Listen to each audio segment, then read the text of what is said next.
आज के इस लेसन में हम चैनल बॉक्स और लेयर एडिटर के बारे में बात करेंगे, ठीक है ना। इसके बारे में हम थोड़ा सा पहले जान चुके हैं, बट इस लेसन में हम थोड़ा सा ब्रीफली जानेंगे। तो सबसे पहले हम क्या करते हैं, पॉली मॉडलिंग टैब में आते हैं और एक बॉक्स क्रिएट कर लेते हैं, ठीक है। और थोड़ा सा उसको इस तरह से जूम इन कर लेते हैं, ठीक है ना। अब हम क्या करते हैं, चैनल बॉक्स में आते हैं और यहाँ पे आप देख सकते हैं ऑब्जेक्ट का नेम लिखा हुआ है, ठीक है ना। आप उसको चेंज भी कर सकते हैं, ठीक है। उसके लिए हम क्या करेंगे, वहाँ पर क्लिक करेंगे इस तरह से और इस तरह से हम नेम चेंज कर देंगे, ठीक है। उसके नीचे ही हमारे सिलेक्टेड ऑब्जेक्ट्स की लोकेशन, रोटेशन और स्केल की वैल्यू दी है, ठीक है ना। जब हम ट्रांसलेट एक्स पर क्लिक करेंगे तो आप देख सकते हैं हमारा मूव का मैनिपुलेटर ऑन हो गया है और साथ ही जो हमारा एक्स एक्सिस है वो सिलेक्टेड है, ठीक है ना। मतलब कि हम ट्रांसलेट वाई पर क्लिक करेंगे तो हमारा वाई एक्सिस सिलेक्ट हो जाएगा और जेड पर क्लिक करेंगे तो जेड एक्सिस सिलेक्ट हो जाएगा, ठीक है ना। हम ऑब्जेक्ट को चैनल बॉक्स से भी मूव कर सकते हैं, ठीक है। उसके लिए हम क्या करेंगे, मिडल माउस को प्रेस रखकर इस तरह से हम ड्रैग करेंगे, ठीक है ना। तो क्या होगा, हमारा ऑब्जेक्ट इस तरह से मूव होगा, ठीक है ना। ठीक है, अभी हम ट्रांसलेट वाई पर क्लिक करेंगे और मिडल माउस को प्रेस रखकर इस तरह से हम ड्रैग करेंगे, ठीक है ना। ठीक है, ऐसे ही ट्रांसलेट एक्स भी देख लेते हैं, ठीक है। आप कहीं पर भी इसको इस तरह से ड्रैग कर सकते हैं, ठीक है ना। यहाँ पर भी कहीं पर भी आप इसको ड्रैग कर सकते हैं, ठीक है ना। ये मूव होगा। ओके, अभी हम रोटेट एक्स देख लेते हैं, ठीक है।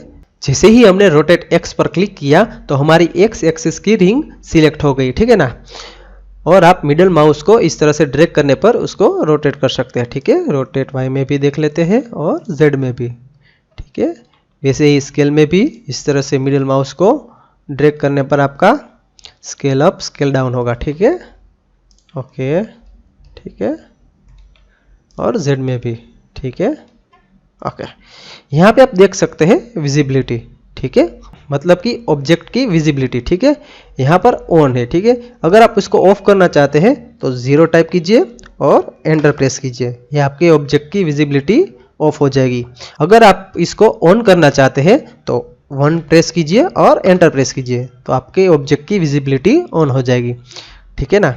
ठीक है, अभी हम उसके इनपुट्स में आते हैं, ठीक है। यहाँ पे अभी हम उस पर क्लिक करते हैं और यहाँ पे आप देख सकते हैं उस ऑब्जेक्ट की विड्थ, हाइट और डेप्थ दी हुई है, ठीक है ना। अभी आप चाहे तो ऑब्जेक्ट की विड्थ इस तरह से चेंज कर सकते हैं, हाइट इस तरह से चेंज कर सकते हैं और डेप्थ भी, ठीक है ना। अगर आप चाहे तो यूनिट्स में भी काम कर सकते हैं, ठीक है ना, कुछ इस तरह से, ठीक है। ओके, ठीक है, थोड़ा सा जूम आउट कर लेते हैं इस तरह से। ओके, यहाँ पे सब डिविजन्स विथ दी हुई है, ठीक है। मतलब कि आप चाहे तो विथ में थोड़ी सी एजिस ऐड कर सकते हैं, ठीक है। किस तरह से, सब डिविजन विथ पर क्लिक करेंगे और मिडल माउस को इस तरह से ड्रैग करेंगे, ठीक है ना, कुछ इस तरह से, ठीक है। सब डिविजन हाइट्स पर क्लिक करेंगे और मिडल माउस को इस तरह से ड्रैग करेंगे, ठीक है।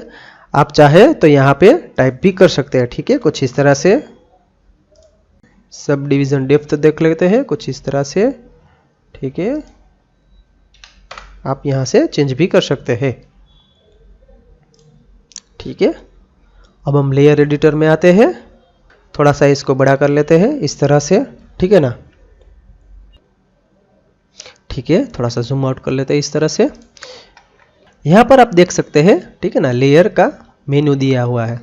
उस पर क्लिक करने के बाद आपको ये मेन्यू दिखाई देगा, ठीक है ना। यहाँ पर आप देख सकते हैं क्रिएट एम्प्टी लेयर, ठीक है। उस पर क्लिक कर लेते हैं, ठीक है। इसने एक एम्प्टी लेयर क्रिएट कर दिया। अगर आप किसी भी ऑब्जेक्ट को इस लेयर के अंदर ऐड करना चाहते हैं तो आप क्या करेंगे, उस ऑब्जेक्ट को सिलेक्ट करेंगे और हमारे लेयर पर राइट क्लिक करेंगे और ऐड सिलेक्टेड ऑब्जेक्ट, ठीक है ना। यह क्या कर देगा, हमारे ऑब्जेक्ट को इस लेयर के अंदर ऐड कर देगा, ठीक है ना। अभी आपको यह दिख रहा है वी, ठीक है ना, इसका मतलब है लेयर की विजिबिलिटी।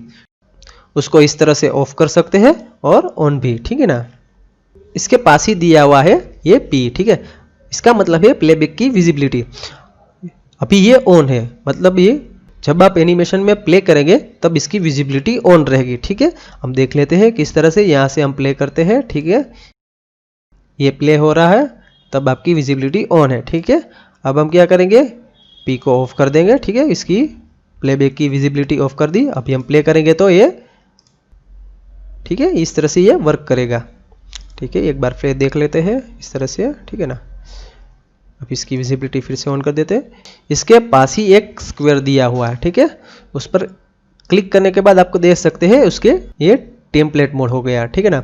मतलब कि आप उस ऑब्जेक्ट को सिलेक्ट नहीं कर सकते, ठीक है, बट ये वायर फ्रेम मोड में है। ओके, उसके बाद फिर से उस पर क्लिक करने पर ये रेफरेंस मोड में हो गया। मतलब कि इस लेयर के अंदर जो भी ऑब्जेक्ट होगा वो नॉन सिलेक्टेबल हो जाएगा, आप उसको सिलेक्ट नहीं कर पाएंगे, ठीक है, इस तरह से।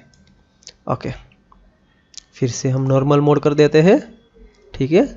आप लेयर को नेमिंग भी दे सकते हैं, ठीक है ना। उस पर डबल क्लिक कीजिए और ये पॉपअप मेनू ओपन होगा, ठीक है ना। यहाँ से आप लेयर को नेम भी दे सकते हैं, ठीक है। हम यहाँ पे दे देते हैं बॉक्स लेयर, ठीक है।